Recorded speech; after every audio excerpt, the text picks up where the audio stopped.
The year was 1412, and winter had descended upon the kingdom of Aldoria with a cruelty that seemed almost personal.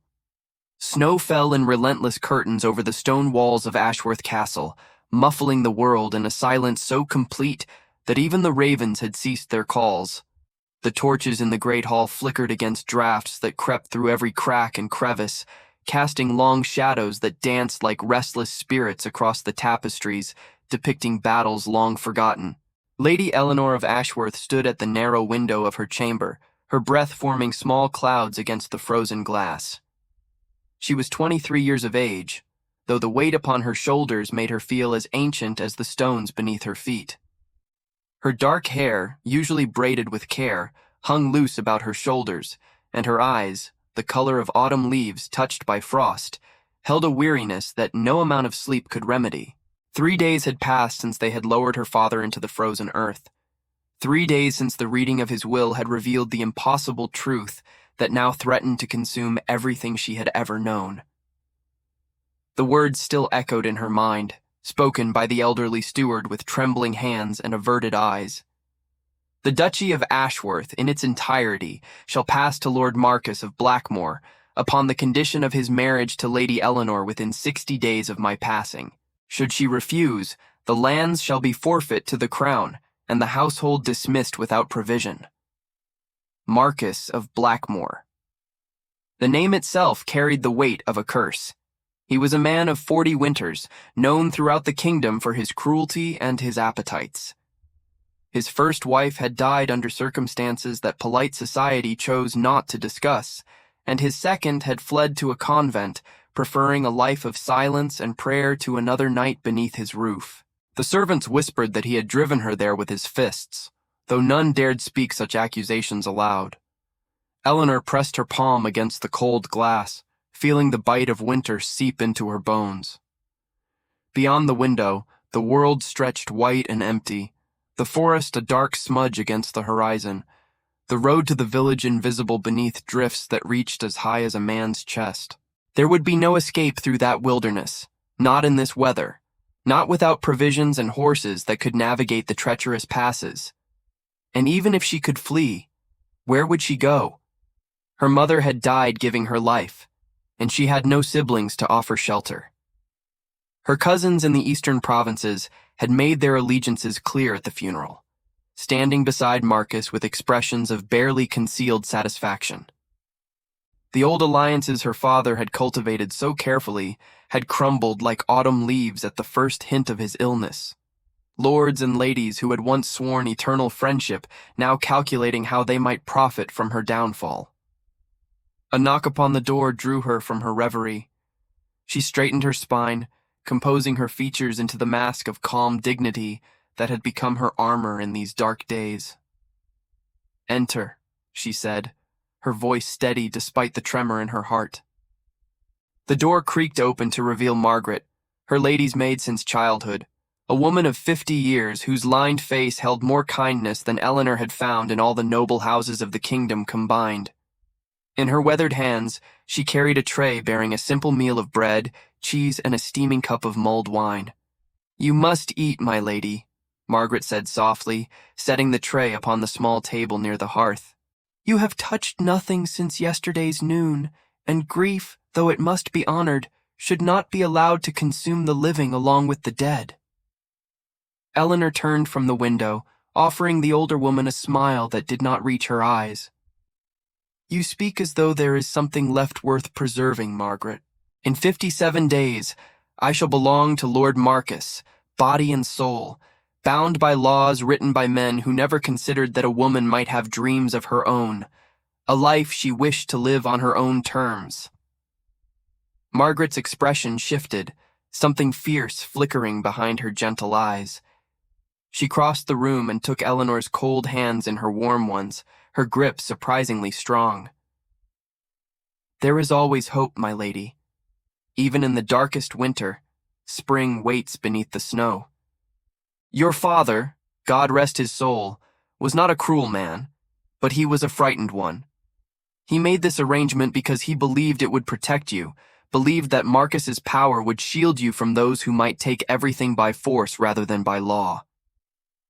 And instead, he has delivered me into the hands of a monster, Eleanor whispered, the words catching in her throat. I have heard the stories, Margaret. We all have. His first wife's screams that echoed through the halls of Blackmoor until one night they simply stopped. The bruises his second wife tried so desperately to hide beneath powder and silk. Am I to be the third victim of his temper, trapped in that dark fortress until death grants me the only escape I might ever know? Margaret's hands tightened around hers. Listen to me, child. There are those in this kingdom who still remember what honor means, who have not sold their souls for gold and favor. Your father had enemies, yes, but he also had friends, true friends, who owed him debts that cannot be measured in coin. One such friend rides even now through the storm, summoned by a message I sent the very hour your father drew his last breath. Eleanor's heart stuttered in her chest. What are you saying? Who have you summoned? Before Margaret could answer, the sound of hoofbeats penetrated the howling wind, growing louder with each passing moment. Eleanor rushed back to the window, pressing her face against the glass to peer into the swirling white chaos beyond. At first, she could see nothing but snow and shadow. But then, emerging from the storm like a figure from legend, came a rider. He sat upon a great black destrier, a war horse of obvious quality and breeding, its breath steaming in the frozen air. The rider himself was wrapped in a cloak of deep blue, nearly black in the dim light, and even from this distance, Eleanor could see the breadth of his shoulders, the easy confidence with which he controlled his mount through the treacherous drifts. Behind him rode a small retinue of men, their own horses struggling against the snow that the black destrier seemed to navigate with contemptuous ease. Who is he? Eleanor breathed, unable to tear her eyes from the approaching figure. Margaret moved to stand beside her, and when she spoke, her voice carried a note of something Eleanor had not heard in many days. Hope. That, my lady, is Lord William of Thornwood, Duke of the Western Marches, and the only man in this kingdom who might have the power to stand against Marquis of Blackmoor. Your father saved his life once, many years ago, in a battle that history has chosen to forget. He swore then that he would repay that debt, no matter the cost, no matter the danger. It seems the time has come for him to honor that vow. Eleanor watched as the rider and his men approached the castle gates, her heart pounding with a strange mixture of fear and something else, something that felt almost like the first stirring of warmth after an endless cold. She did not know this William of Thornwood, had heard his name spoken only in passing at court functions she had attended at her father's side. But in this moment, as the storm raged and her future hung by the thinnest of threads, she found herself clinging to Margaret's words as a drowning woman might cling to a piece of driftwood in a churning sea. Perhaps there was hope after all. Perhaps, somewhere in the darkness that had swallowed her world, a light was beginning to flicker into existence. The great doors of the castle groaned open below, and Eleanor heard the distant sound of voices, commands being shouted over the wind, horses being led toward the stables. In a matter of moments, the man who might hold the key to her salvation would stand before her, and she would discover whether Margaret's faith was justified or whether this was merely another cruel twist in the tale of her destruction. She turned from the window and moved toward the door, her steps steadier than they had been in days. Whatever came next, she would face it with her head held high. She was Eleanor of Ashworth, daughter of a lord who had never known fear, and she would not dishonor his memory by cowering in her chamber while her fate was decided by others. The game was not yet over. The final moves had not yet been made, and somewhere deep within her soul, a spark of defiance that she had thought extinguished began to burn once more. Check if you are already subscribed to this channel. Stories like this one, stories that remind us that courage can bloom even in the darkest soil, deserve to be witnessed from beginning to end. Subscribe now, so you never miss the moments that truly matter. The great hall of Ashworth Castle had seen better days. The once proud banners that hung from the rafters were faded and moth-eaten, the long tables scarred by years of use, the rushes on the floor in desperate need of changing. But despite its diminished state, the hall still retained an echo of the grandeur it had once known, a ghost of the power and prestige that had made the Ashworth name synonymous with honor throughout the kingdom. It was into this hall that William of Thornwood strode, his boots leaving wet prints upon the stones as the snow melted from his cloak. He had removed his riding gloves and handed them to one of the serving men who had rushed to greet him, and now his bare hands hung at his sides, strong and calloused, the hands of a man who had never shied from labor or battle. He was not what Eleanor had expected. She had imagined in the brief moments between Margaret's revelation and his arrival, a man of politics and schemes, soft from years of comfortable living within the safety of his wealthy estates. Instead, she found herself facing a warrior. He was tall, taller than any man in her father's household had been, with shoulders broad enough to fill a doorway and arms that spoke of countless hours spent with sword and shield. His face was hard, angular, bearing the marks of old scars that traced pale lines across his sun-darkened skin.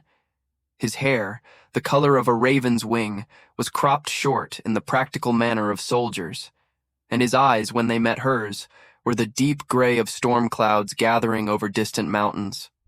Those eyes held hers for a long moment, measuring, assessing, seeing past the careful composure she had arranged upon her features to something deeper beneath. Eleanor felt a flush creep up her neck, though whether from embarrassment or something else entirely, she could not say. "Lady Eleanor," he said, his voice a low rumble that seemed to resonate through the empty hall. He offered a bow, proper and precise, the gesture of a man who knew the protocols of court but chose to employ them sparingly. "I come bearing the deepest condolences for your loss. Lord Richard was a man of rare integrity in an age that has little use for such virtues. His passing diminishes us all." "You knew my father well, then?" Eleanor asked, finding her own voice steadier than she had dared hope. "Well enough to mourn him as more than an acquaintance, less than I wished. Our duties kept us apart more often than either of us would have preferred, but the bond between us was forged in blood and fire, and such bonds do not weaken with distance or time." He paused, his gaze flickering briefly to Margaret, who stood near the great hearth with her hands clasped before her. "I received word of his passing 3 days ago. I rode through the storm without rest to reach you before it was too late." "Too late for what, my lord?" William's expression darkened, a shadow passing over his features like clouds across the sun. "Too late to prevent Marquis of Blackmore from claiming what he believes is his by right. I know of the terms of your father's will, Lady Eleanor. The entire kingdom knows, or will know soon enough. Marcus has not been subtle in his celebrations." Eleanor felt the blood drain from her face. "He celebrates my father's death? He celebrates his impending marriage to the most beautiful woman in the realm and his acquisition of the Ashworth lands, which will make him one of the most powerful lords in the kingdom. To a man like Marcus, the death of another is merely an opportunity to be exploited, nothing more." William's voice carried a cold edge now, a barely contained fury that seemed to vibrate in the air between them. "I rode here to offer you an alternative, my lady, a path that does not lead to Blackmore's bed." For a moment, Eleanor could not speak. She had hoped desperately, foolishly, that Margaret's messenger might bring some form of salvation, but she had not allowed herself to truly believe it. Now, standing before this man who spoke of alternatives and paths, she felt something crack within her, some wall she had built to contain her despair. "What alternative could there possibly be?" she asked, her voice barely above a whisper. "The will is clear. If I do not marry Marcus within 60 days, I lose everything, and my household is cast out into the cold. 57 days remain. Even if I were to flee, to hide somewhere beyond his reach, those who depend on me would suffer for my cowardice." William took a step closer, and Eleanor became acutely aware of his presence, of the heat that seemed to radiate from his body despite the cold that clung to his clothes. When he spoke, his voice was gentler than before, though it lost none of its intensity. There is one provision in the will that Marcus has chosen to overlook. One loophole that your father, clever man that he was, left open for you. The will states that you must marry within 60 days, yes, but it does not specify that you must marry Marcus of Blackmore. Eleanor's breath caught in her throat. What do you mean? The will demands only that you wed. It speaks of Marcus by name, but only as the recipient of the lands should you refuse marriage entirely. If you were to marry another, a man of equal or greater standing, the terms of the will would be satisfied. The lands would pass to your husband, yes, but they would remain under your protection, and you would be free of Marcus's clutches. For a long moment, silence filled the great hall, broken only by the crackling of the fire and the distant howl of the wind outside the castle walls. Eleanor's mind raced, turning over William's words, searching for the flaw, the catch, the hidden blade that surely waited within this too-good proposition. "And who would marry me, my lord?" she asked at last. "What man of equal or greater standing than Marcus of Blackmore would risk his wrath by stealing his intended bride? Marcus is not known for his mercy toward those who cross him. To marry me would be to make an enemy of one of the most dangerous men in the kingdom." William's gray eyes held hers, and in their depths, Eleanor saw something that made her heart skip a beat. Resolution, determination. And beneath those, buried deep but unmistakable, a flicker of something that looked almost like pain. "I would," he said simply. "I, William of Thornwood, Duke of the Western Marches, offer you my name, my protection, and my sword. Marry me, Lady Eleanor, and Marcus of Blackmore will never touch you. I swear it upon my honor and my life." The words hung in the air between them, heavy with implication, laden with promise. Eleanor felt the ground shift beneath her feet, felt the world she had known crumble and reform into something new, something terrifying and exhilarating all at once. "You would marry a woman you do not know?" she asked, her voice trembling despite her efforts to control it. "You would make an enemy of a powerful lord, risk war and bloodshed for a debt you owed a dead man?" William's jaw tightened, and for a moment, Eleanor glimpsed the warrior beneath the nobleman's veneer, the man who had earned his scars in battles that most would flee from in terror. "I would do far more than that, my lady. Your father saved my life when no other man would lift a finger to help me. He risked everything, his reputation, his safety, the future of his own house, to pull me from the jaws of death. I told him then that I would repay that debt, no matter the cost. He asked only one thing of me, that if the day ever came when you needed a champion, I would be that champion." He paused, his voice dropping lower. "That day has come, and I will not fail him, or you." Eleanor closed her eyes, feeling tears prick at her lashes. In the span of a few hours, her world had transformed completely.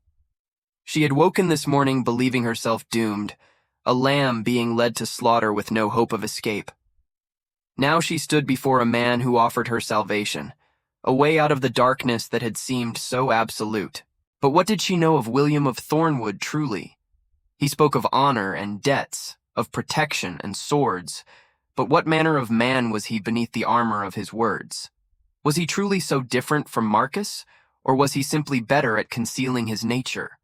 She opened her eyes and looked at him, really looked, searching his face for any sign of deception, any hint of the cruelty that lurked behind so many noble masks. What she found was something far more complex. Weariness, yes, and the weight of responsibility that pressed upon his broad shoulders like a physical burden. But there was also warmth there, buried beneath layers of caution and restraint, and a vulnerability that he clearly struggled to hide. He was afraid, she realized with a start. Not of Marcus, not of war, but of her.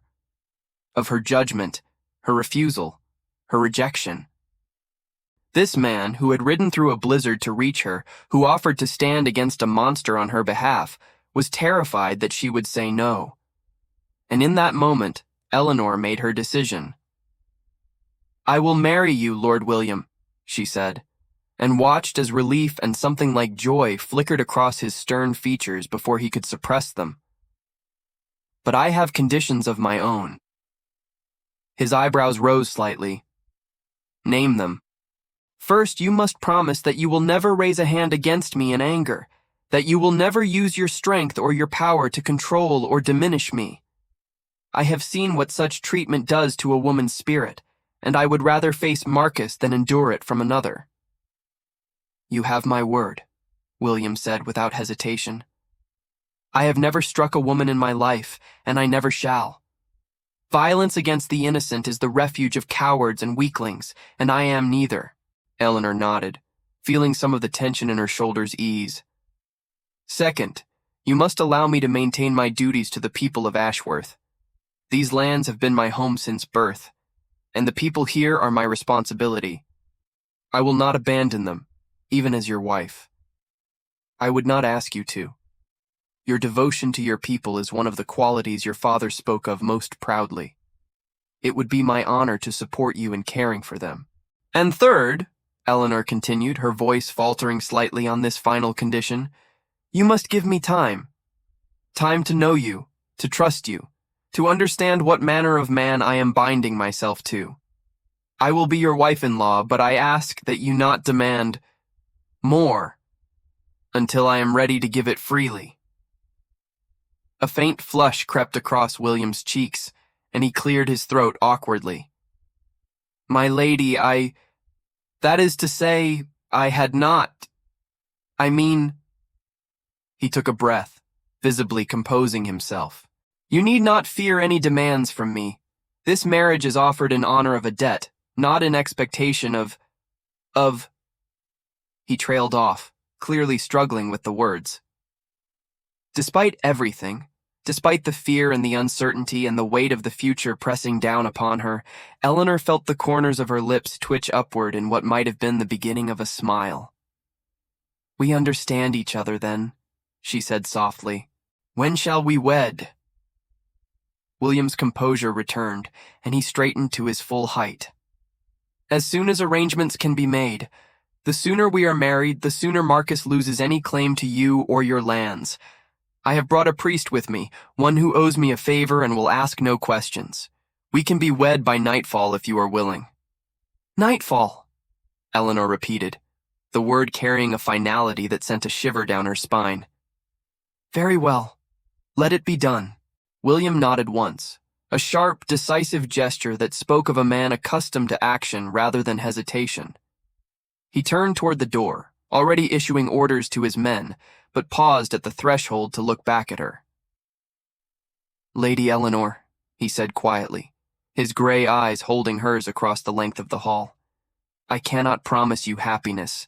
I cannot promise you love. But I can promise you this. As long as I draw breath, no harm will come to you.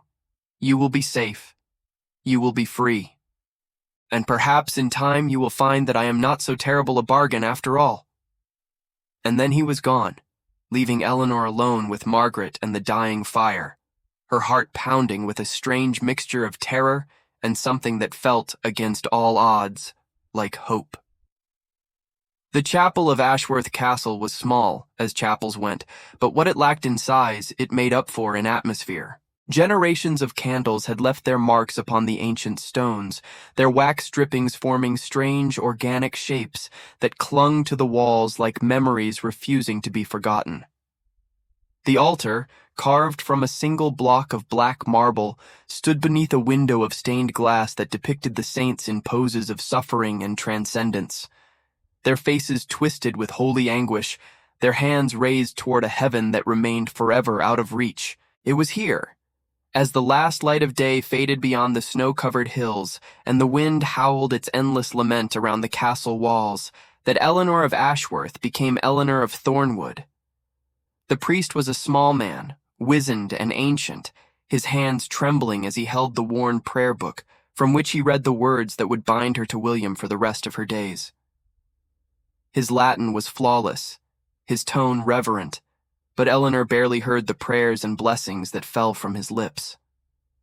Her attention was consumed by the man who stood beside her, his presence overwhelming in the confined space of the chapel.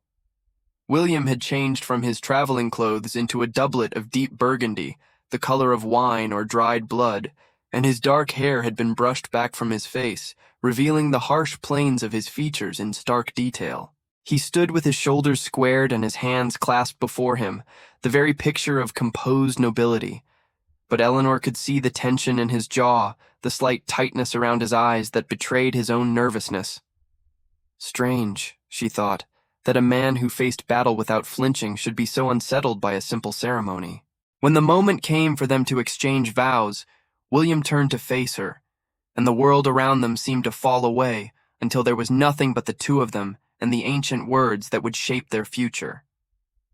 "I, William of Thornwood," he said, his voice steady despite the gravity of the moment, "do take thee, Eleanor of Ashworth, to be my wedded wife, to have and to hold, from this day forward, for better, for worse, for richer, for poorer, in sickness and in health, to love and to cherish, until death do us part." Eleanor felt his words settle into her heart like stones dropping into still water, creating ripples that spread outward into the unknown depths of her soul. She had spoken vows before, to God and to her father, promises of obedience and duty that had shaped the course of her young life. But these vows were different. These vows would determine not just her own fate, but the fate of everyone who depended upon her. "I, Eleanor of Ashworth," she began, her voice wavering only slightly, "do take thee, William of Thornwood, to be my wedded husband, to have and to hold, from this day forward, for better, for worse, for richer, for poorer, in sickness and in health, to love and to cherish, until death do us part." The priest blessed them both, his thin voice rising and falling in the patterns of ancient ritual. And then it was done. William reached out and took her hand in his grip gentle despite the strength she knew those fingers possessed, and slipped a ring onto her finger. It was a simple band of gold, unadorned and practical, but it felt heavier than any crown she could imagine. "With this ring, I thee wed," William murmured, and the words seemed to echo off the stone walls, multiplying until they filled the chapel with their significance.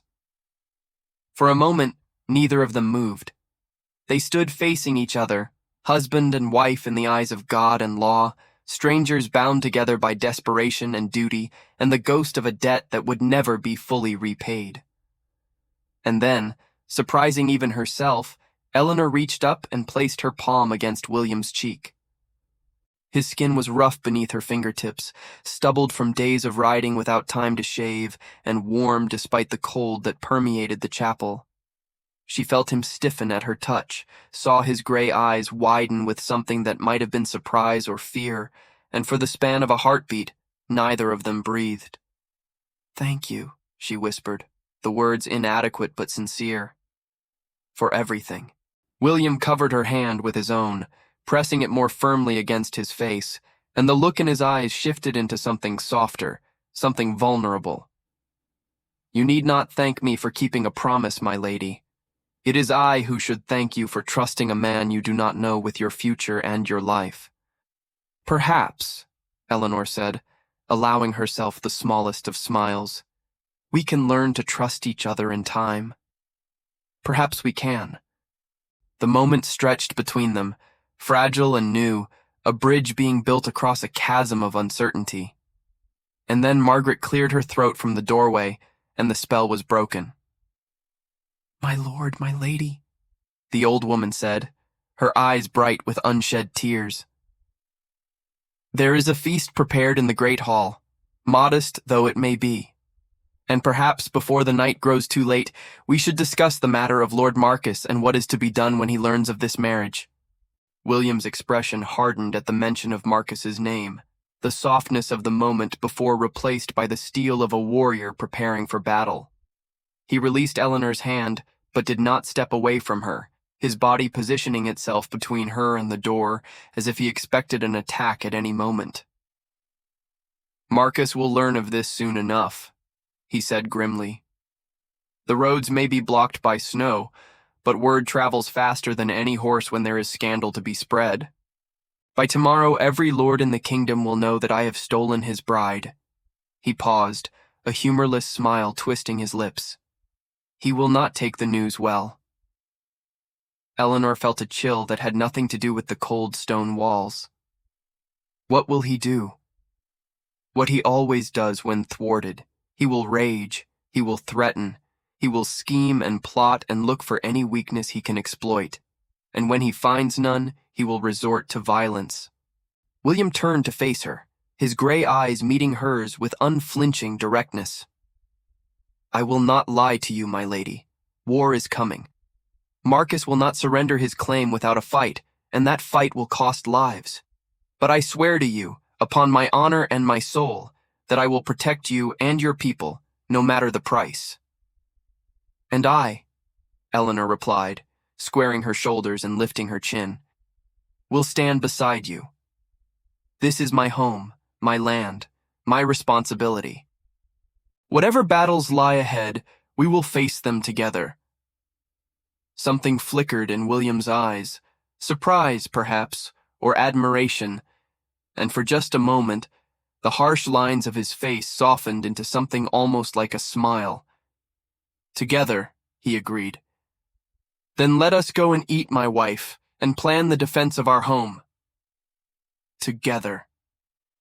The word resonated in Eleanor's mind as they walked side by side from the chapel to the great hall, their footsteps echoing in the empty corridor.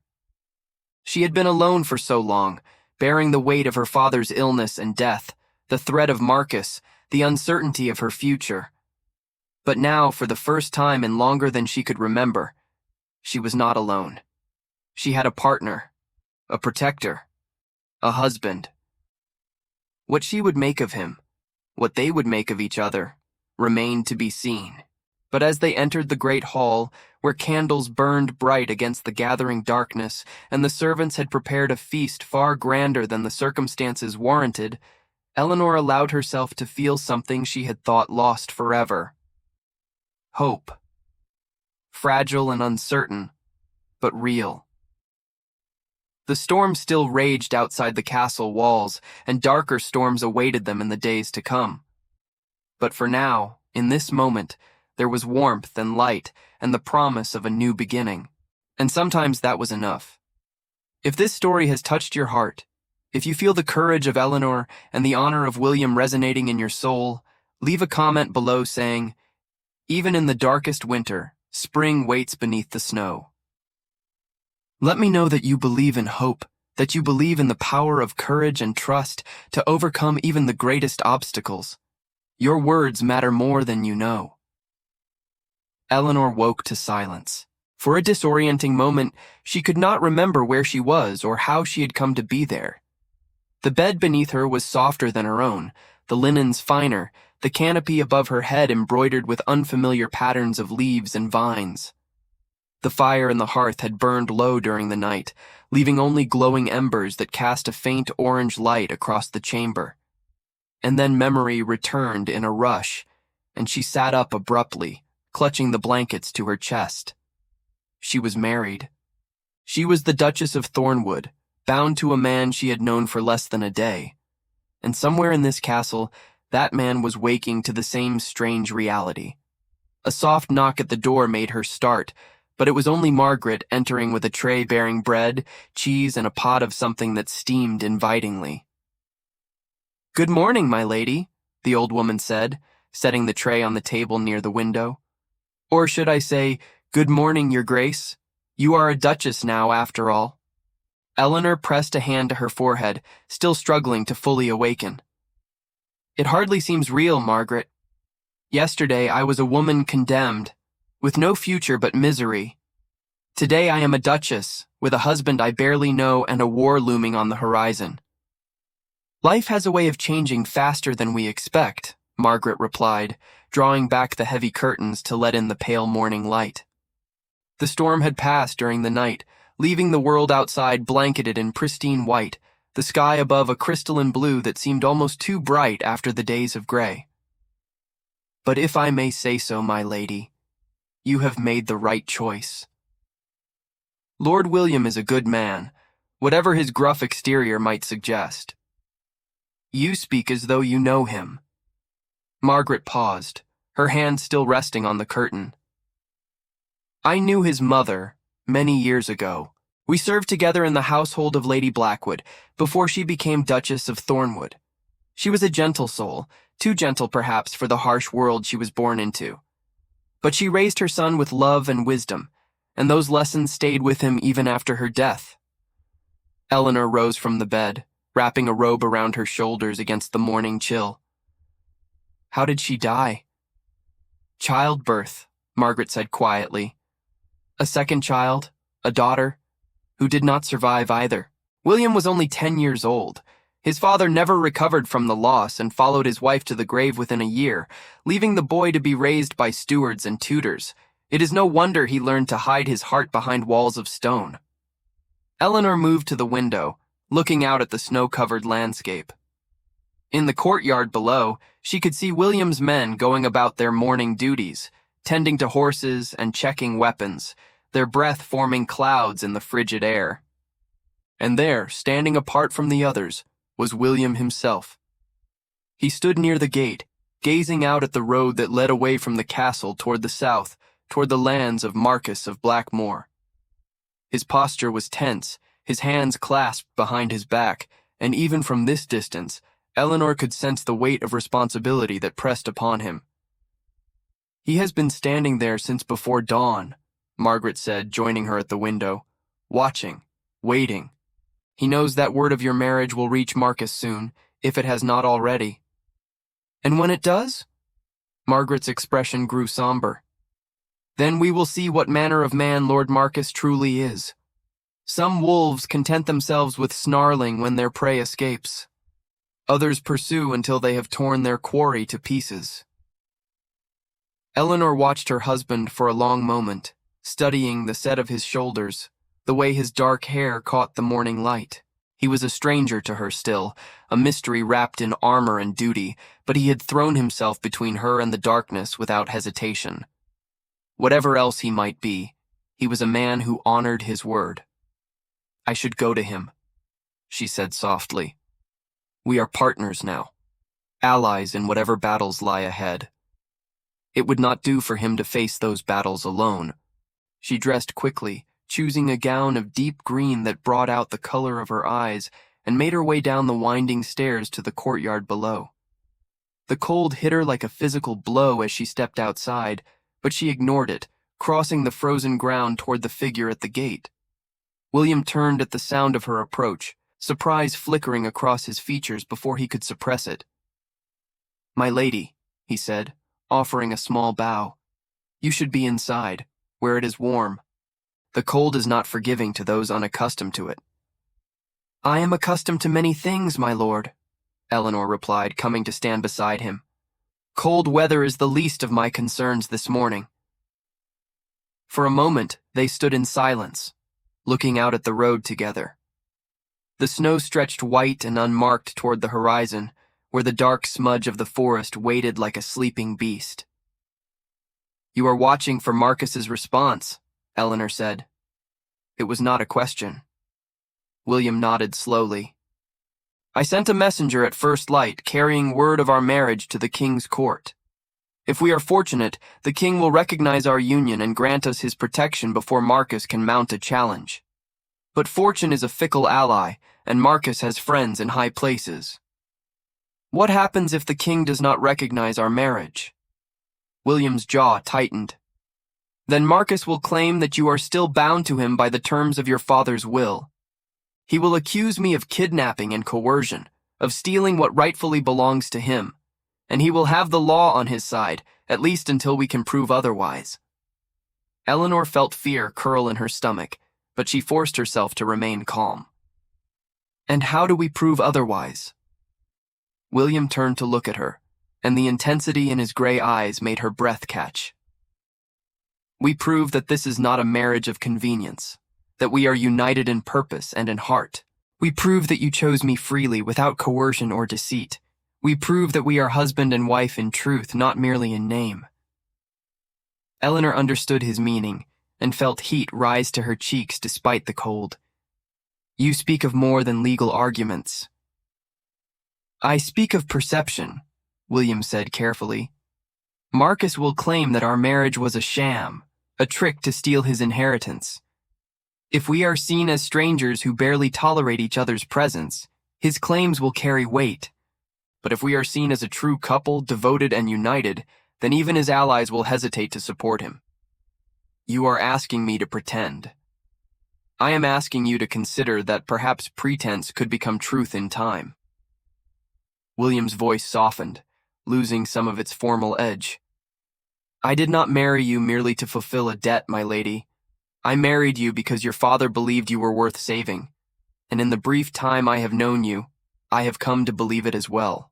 You are brave and intelligent and kind, and any man would be fortunate to call you his wife.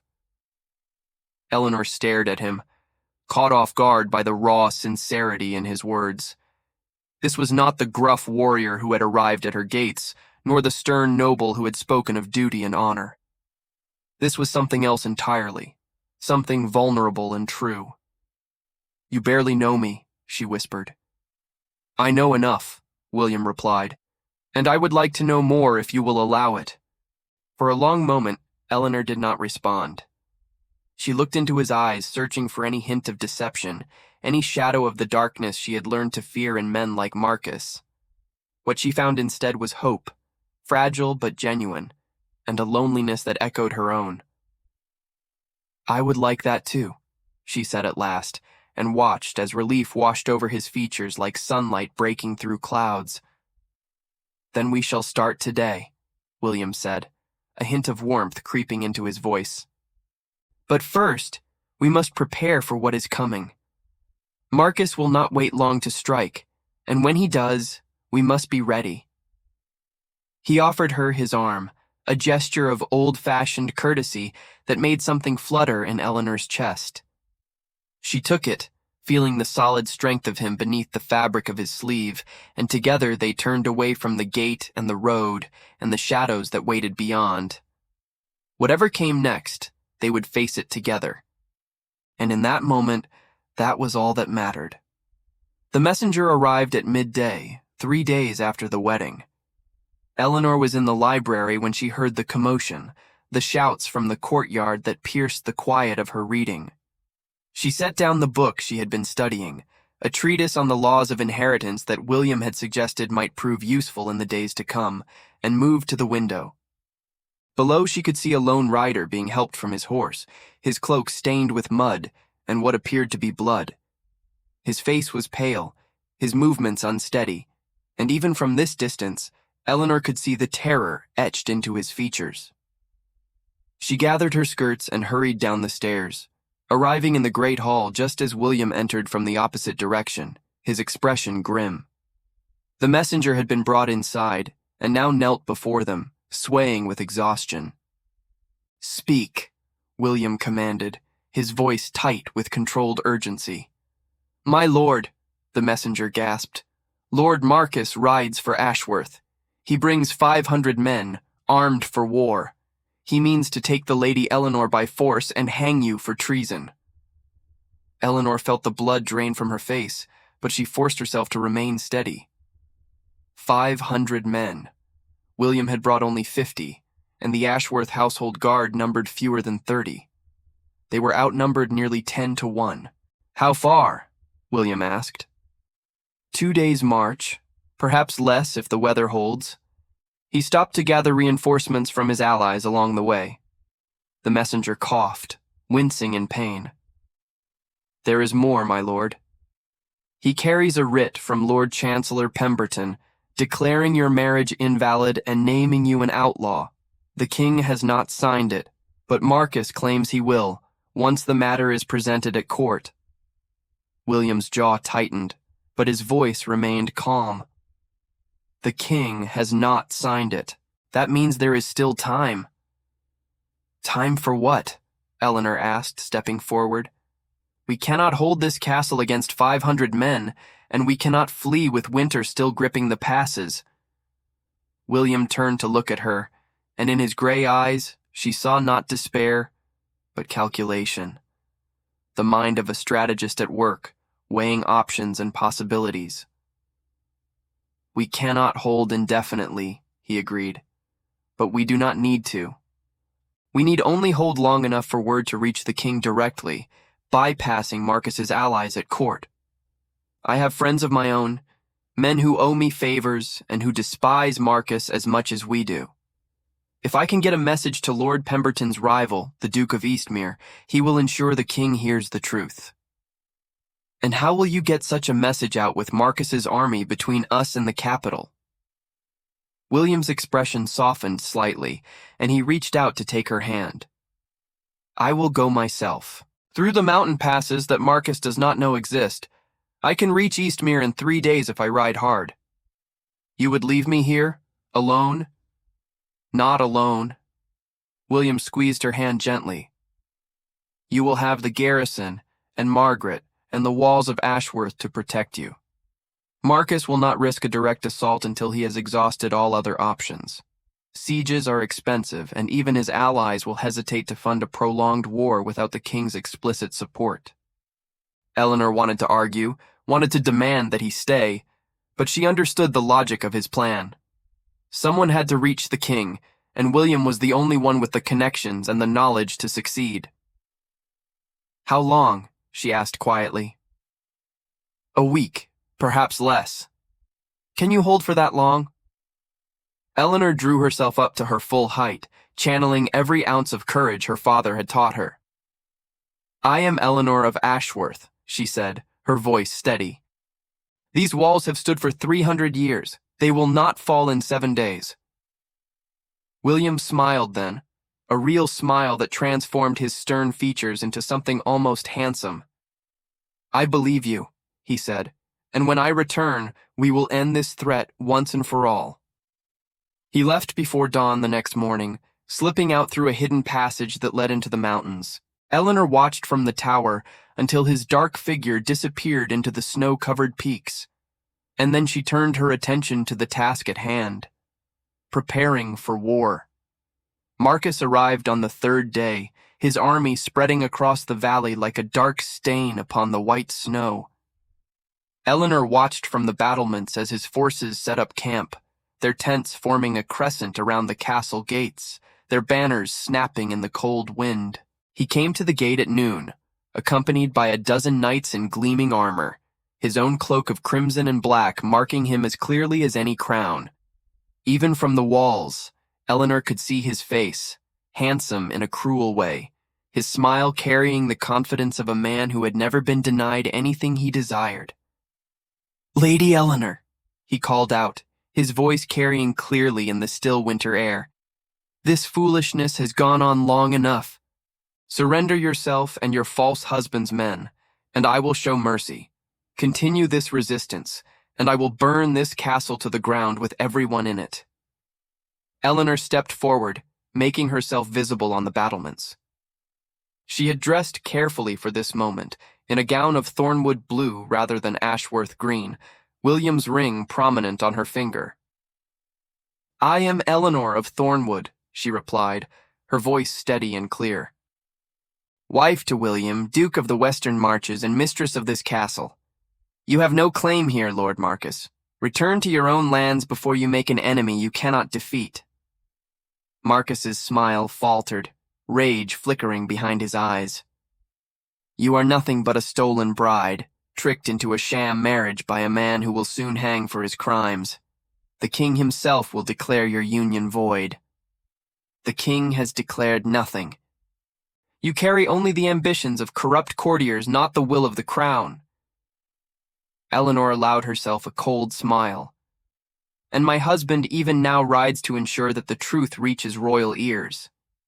When he returns, it will be you who faces judgment, not us. For a long moment, Marcus stared up at her, his handsome features twisted with fury. Then he turned his horse and rode back to his lines, shouting orders that Eleanor could not quite hear. The siege had begun. The first assault came at dawn on the 4th day. Marcus's men advanced with ladders and ropes, their shields raised against the arrows that rained down from the walls. Eleanor stood beside the captain of the guard, directing the defense with a calm authority that surprised even herself. "Archers to the east tower," she commanded. "They are concentrating their forces there. And bring more oil for the cauldrons. If they reach the walls, we will need it." The battle raged for hours, waves of attackers breaking against the ancient stones like water against cliffs. By midday, the snow around the castle had turned red with blood, and the screams of the wounded filled the air like a terrible chorus. But the walls held. When night fell and Marcus's forces retreated to lick their wounds, Eleanor walked among her defenders, offering words of encouragement and gratitude. These men and women had risked everything for her, had stood against impossible odds because they believed in her. She would not let their sacrifice be in vain. 3 more days, she murmured to herself as she finally retired to her chamber, exhausted beyond measure. Just 3 more days. The second assault was worse than the first. Marcus had brought siege engines during the night, great wooden towers that could carry his men above the walls. The defenders fought with desperate courage, but the enemy was simply too numerous, too well equipped. By the afternoon of the 5th day, the outer wall had been breached.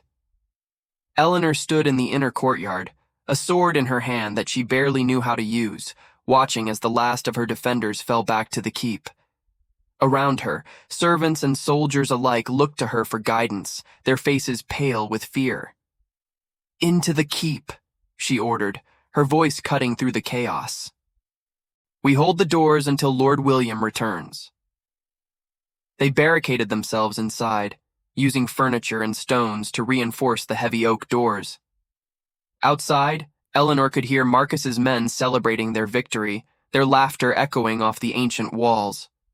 And then, silence. A pounding came at the door, not the sound of a battering ram, but a single fist striking wood. "Eleanor," Marcus's voice called, smooth and mocking. "I know you can hear me. Your defenders are dead or dying. Your husband is not coming. This is over." Eleanor pressed her palm against the door, feeling the cold wood beneath her fingers. "It is not over until I say it is." "Such spirit," Marcus laughed. "I do look forward to breaking it. Open these doors, and I will spare what remains of your household. Force me to break them down, and everyone inside will suffer for your stubbornness." Eleanor closed her eyes, and in the darkness behind her lids, she saw William's face, remembered the warmth of his hand in hers, the sincerity in his gray eyes when he promised to return. "He will come," she whispered, more to herself than to anyone else. "He will come." The pounding resumed, harder now, and the doors began to splinter. The horn sounded at sunset. Eleanor barely heard it at first, lost in the rhythm of her own heartbeat as the doors groaned under the relentless assault. But then Margaret was at her side, gripping her arm with surprising strength, her old eyes bright with tears. "Listen, my lady, listen." And Eleanor heard it. A horn, deep and resonant, echoing across the valley from the mountain passes. And beneath it, growing louder with each passing moment, the thunder of hoofbeats. She rushed to the narrow window, pressing her face against the glass, and saw them. Riders, hundreds of them, pouring down from the mountains like a tide of steel and fury. At their head, mounted on his great black destrier, rode William. He had not merely returned, he had brought an army. The attackers scattered before the charge, their celebration turning to screams of terror as William's forces swept through the camp. Marcus himself barely escaped, his crimson cloak disappearing into the chaos as his carefully laid plans crumbled around him. By the time the sun had fully set, the siege was broken, the enemy routed, and Eleanor stood at the gates of her castle, watching as her husband rode toward her through the carnage. He dismounted before her, his armor splashed with blood that was not his own, his face drawn with exhaustion, but his eyes alive with relief. "I told you I would return," he said simply. Eleanor looked at this man who had ridden through mountains and raised an army for her, who had kept every promise he had made, who had never once faltered in his devotion. And she knew, with a certainty that surprised her, that somewhere in the chaos of the past week, she had fallen in love with him. "You did," she replied, and then, before she could think better of it, she stepped forward and kissed him. It was not a gentle kiss, not the tentative touch of strangers. It was fierce and desperate and true, the release of every fear and hope and longing that had built within her since the night they wed. When they finally parted, William stared at her with wonder in his eyes. "Eleanor," he breathed. "Take me home," she said. "Take us both home." The King's Justice arrived 3 weeks later. Lord Marquess of Blackmore was stripped of his titles and lands, his crimes against his former wives finally brought to light by witnesses who had been too afraid to speak before. He was exiled to a distant monastery, where he would spend the rest of his days in silent penance for his sins. The corrupt courtiers who had supported him found their own fortunes reversed, their influence at court shattered by the revelations of their schemes. And Eleanor and William stood before the king himself, their marriage formally recognized and blessed, their union declared unbreakable by any law of man or God. "You have proven yourselves worthy of each other," the king said, his voice carrying the weight of royal authority. "May your house stand for 1,000 years." Spring came to the western marches with a gentleness that seemed almost apologetic after the brutal winter. Eleanor stood at the window of Thornwood Castle, watching as the first flowers pushed through the thawing earth. Behind her, William sat at his desk, reviewing the accounts of their combined estates, occasionally glancing up to smile at her with a warmth that still made her heart skip. They had been married for 4 months now, and in that time the tentative trust between them had blossomed into something deeper, something neither of them had dared to hope for when they spoke their vows in that cold chapel at Ashworth. "You are thinking again," William said, setting down his quill. "I can always tell. Your brow furrows just slightly, right here." He rose and crossed the room, pressing a gentle finger to the spot between her eyebrows. Eleanor laughed softly, leaning into his touch. "I am thinking about how strange life is. A year ago, I was a woman without hope, trapped by circumstances beyond my control. Now I am a duchess, with a husband who loves me and a future I never dared to imagine. A year ago, I was a man who had forgotten how to feel anything but duty," William replied, his voice soft. "You taught me that there was more to life than honor and obligation. You taught me that love was not a weakness, but a strength." Eleanor turned to face him, reaching up to cup his face in her hands. "We taught each other," she said, "and we will continue to teach each other, for the rest of our days." William kissed her then, tender and deep, a promise renewed with every touch. Outside, the birds sang their songs of spring, and the world was new again. 1 year later, Eleanor stood in the garden of Thornwood Castle, watching as her husband played with their daughter in the afternoon sun. Little Margaret, named for the woman who had saved her mother's life with a single message sent into the storm, laughed as William lifted her high above his head, her tiny hands reaching for the clouds. She had her father's gray eyes and her mother's dark hair, and already Eleanor could see the fierce spirit that would one day make her a force to be reckoned with. "She will rule the world someday," William said, carrying the child over to where Eleanor sat beneath the apple tree. "Just like her mother." "She will have choices," Eleanor replied, taking her daughter into her arms. "That is all I ask. She will never be forced to wed a monster or surrender her future to the schemes of cruel men."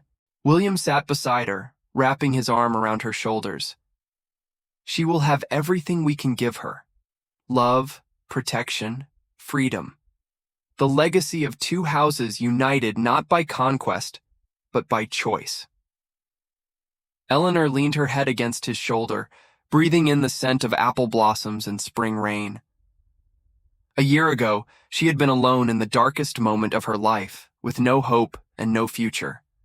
And then this man had ridden through a storm and taken her hand and said in his own quiet way, "I will be your light forever." He had kept that promise. Every day, in every way, he had kept it. And she would spend the rest of her life keeping her promise to him in return. "I love you," she whispered, the words coming easily now, as natural as breathing. "And I love you," William replied. "Today, tomorrow, and every day until the stars fall from the sky." Little Margaret cooed in her mother's arms, and the sun shone bright over Thornwood Castle, and somewhere in the distance, a nightingale began to sing. The story was complete. Not because there would be no more chapters, no more challenges, no more storms to weather, but because Eleanor and William had found something rare and precious in a world that often seemed devoid of mercy. They had found each other. And in the end, that was everything. If you watched this far, it's because this story touched your heart. Leave a comment saying, "I watched this far," so I can get to know you and know who really appreciates the stories on this channel. Your presence here means everything. If you haven't subscribed yet, now is the perfect moment. Hit that subscribe button and the notification bell so you never miss another story of love, courage, and redemption. And if this story moved you, give it a like and share it with someone who needs to believe that even in the darkest winter, spring always comes. Every like, every share, helps these stories reach hearts that need them most. Thank you for being here. Until we meet again in the next tale.